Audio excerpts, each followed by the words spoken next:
Hello, I'm Dr. Ramesh Ramachandra, the founder of Talent Leadership Crucible. And I'm really excited to be here in Ho Chi Minh City to discuss a new podcast, which is about personal mastery.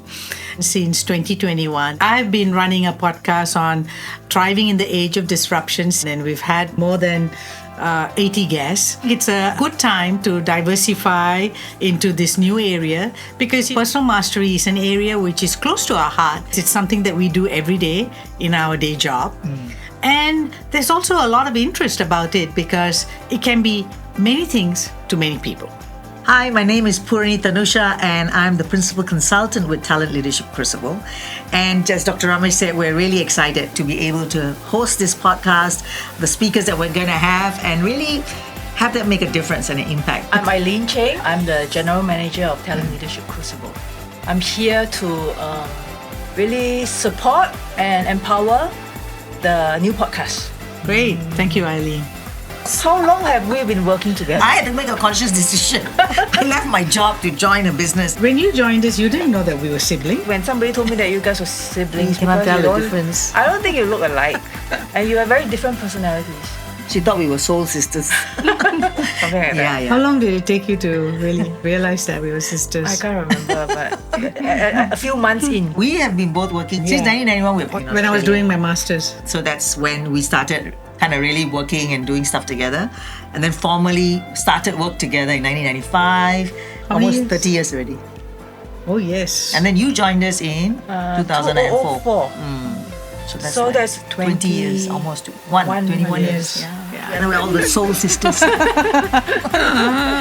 it's been a very long journey, and I Yes. think that one thing that is of passion to all of us is personal mastery, right? Right. I mean, although we have all taken different pathways and different interests, right? But I think that's what also keeps us together. Also because we have different strengths. Who are the kind of people you would invite? Well, of course, Poorani. In the first episode, I'll interview her and then introduce her as a co-host so that we can do the podcast interview together. Or alternatively, Poorani can just do the interviews. She's trying to Yes, it seems outsource. like She's trying to outsource her job, her work, No. her podcast. I've got my own podcast. I think there are so many speakers out there. If you do a search, personal mastery related to different topics. Or inside of systems. So if I were to actually bring personal mastery and systems thinking or systems awareness together, then for sure Peter Singh, Adam Kahan, because he's done a lot of work on facilitating programs for people coming together for something bigger than themselves. So that's like the international platform, including Otto Sharma or Nora Bateson, right? So that's the thing. In Vietnam, what we want to really start to highlight and we can also interview the next gen, For the younger people. like younger leadership, how they have brought in personal mastery and systemic change into their organization. We can talk to Chris from Mekong Capital, providing transformation for Vietnam through the investee companies in 2009. So that's a long time that he's been up to that. I don't have any women in the group except for yourself, Poorani. So we'll have to find a list of other women leaders as well.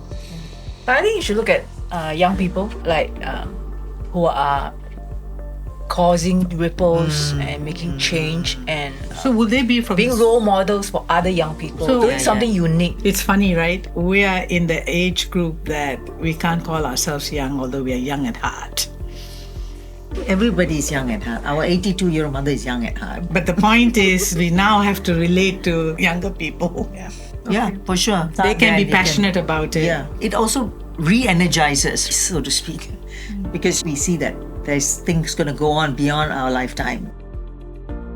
We are going to do the Global Soul Forum in September. Society for Organizational Learning, right? That's right. Yeah. And you know more about it because you're the organizer. So the point is, when I think about personal mastery, to me, personal mastery is I've spent at least 10,000 hours doing something. And I've become masterful at it. So does it include people who produce movies, artists, or is it only a specific kind of methodology or a framework that you have to apply in order to qualify for becoming someone who has personal mastery? I would think that you'll be an expert in something. Right. Anything? I think that has actually become mastery in general. I mean, mastery in general is, of course, you're an expert, right? But I think if we're going to talk about personal mastery, and personal mastery in the context of organizational learning, right, Peter Senge's work on the 5 disciplines, then if we really start to see personal mastery is about our relationship with what's around us as a system. And so how we master ourselves, meaning how effective are we in how we interact and interface with life at large, right? So in a way, I think personal mastery is life mastery. What you're mastering and what is it for? Let's say, for example, like a golfer. A golfer can be a master golfer, right? So yes, there's a mastery in the game of golf, right? But if you talk about mastery in the game of life, I think that's where personal mastery comes in. And so it's not the game of life where it's life as me as a mother or as a child, but me as a human being, my fullest potential, and how I interact with other human beings and connect, right? So that, I think, is inside the context of organizational learning, that we are really having the largest possible relationship to the system. So then who do you think is going to be our target audience? I mean, our listeners. Are they professionals? Are they practitioners? Are they just the experts? Can it be the everyday person, like, a young 25-year-old who's just got into the workplace? Can it be a retiree who's done with their career? Can it be a housewife? Sure, of course, it can be all of them, right? All of the above. But what is it that they take away? It'll be someone who is in the quest for really understanding what's the meaning of life, or who am I, or why am I here, right? That is kind of the basic question. But more than after answering that question, then how do I actually make that happen? How does that get fulfilled in reality? And so, and it can be from a young adult to a very senior person who seemingly has achieved everything, and they're saying, well, what next? And then kind of like, I still think there's something else I should be doing or could be doing. Yeah.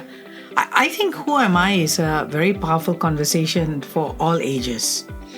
Yeah. What do you think, Eileen? Who am I, as well as what I'm here to do? Like the expression of who am I. That's right. So, yeah. So that's more for like fulfillment. So is personal mastery the same as self-mastery? That's a good question. I think it comes back to, what we talk about in our, when we talk about the levels of self, right? So it's how we first relate to ourselves. So if I relate to myself as given my role, right? That means, let's say I'm an engineer. I'm completely associated being from my role or my occupation, then self-mastery then comes associated with that, right? So how do we connect to that word self? And what does self mean? Then becomes the mastery of that self. So first, if we can connect to self at the highest level, the human level, let's say, for example, like where we are really connected to everybody, then, that's a very challenging level to operate from on a daily basis, right? So personal mastery is like, how can I keep generating self at that level and act from that level, make choices from that level, right? So I would say personal mastery ultimately really is a huge challenge and may not make sense sometimes in our everyday lives, right? But I think when we hit to a point in our lives where we do start to ask the question, what's the point? Why am I here? What is beyond this?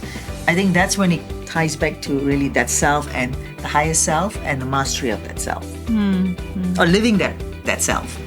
I think also the audience itself, the people who would listen in will be very diverse.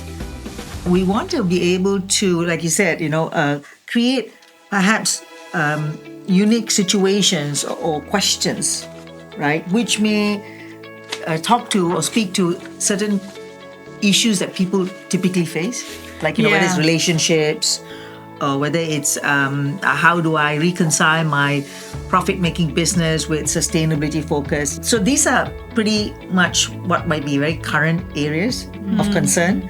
But then how does that then tie back to personal mastery as an access or as a fundamental place to come from? I can share with you that from my own experience with the podcast, that what's really struck people is not just listening to experts talk about their journey and give their take on the topic itself, but also they wanted to know about that person.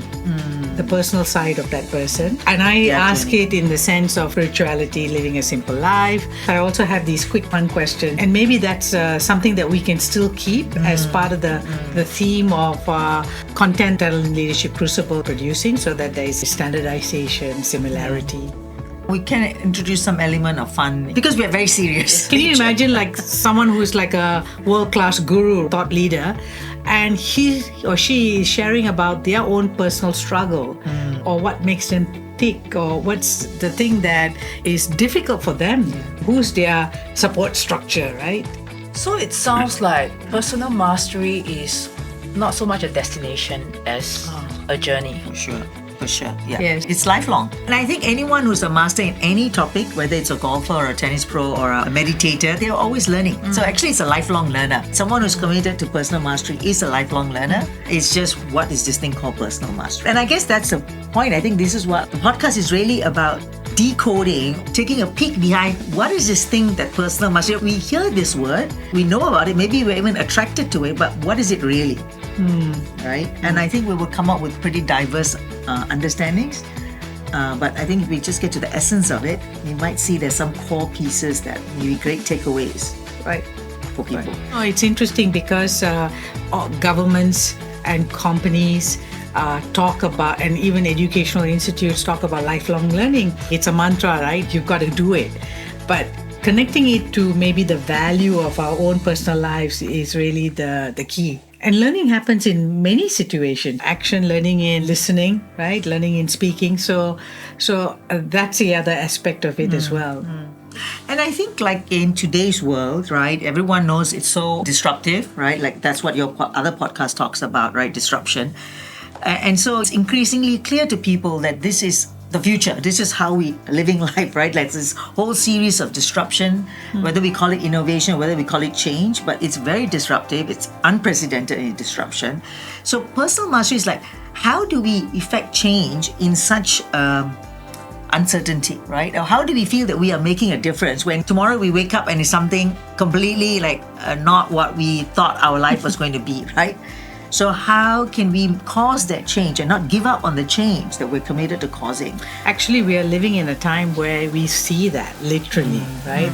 Change of government and suddenly policies change and the impact on the common people is very drastic. Like, I mean, like I was thinking like for the podcast, like what's the effect of mastery? Like the mastery effect. Because personal mastery, it still has to effect some change, right? That is In fact- bigger than personal. Exactly. In fact, that's the key takeaway about personal mastery. Self-mastery is causing a kind of a shift in the system or what's outside, right? I was looking at the mastery effect and really the systemic change from within. So the change that we want, like almost offset, right? Gandhi and many other thinkers have talked about be the change you want to see, right? And really what that is. I think I kind of like the thing about the mastery effect, coming from the butterfly effect, right? The It's like hive, the hive effect. hive. Yeah, so it's kind of like, it's like a resonance, right? So what we are doing resonates and impacts the world, right? So then really being cognitive, being aware of what is it that we are actually mastering to, because that affects what we are creating in the world. So please subscribe and join us on the YouTube channel. Yes. And TikTok. All right, TikTok. And Facebook. Yeah. And LinkedIn. And Instagram. Everywhere. Yes.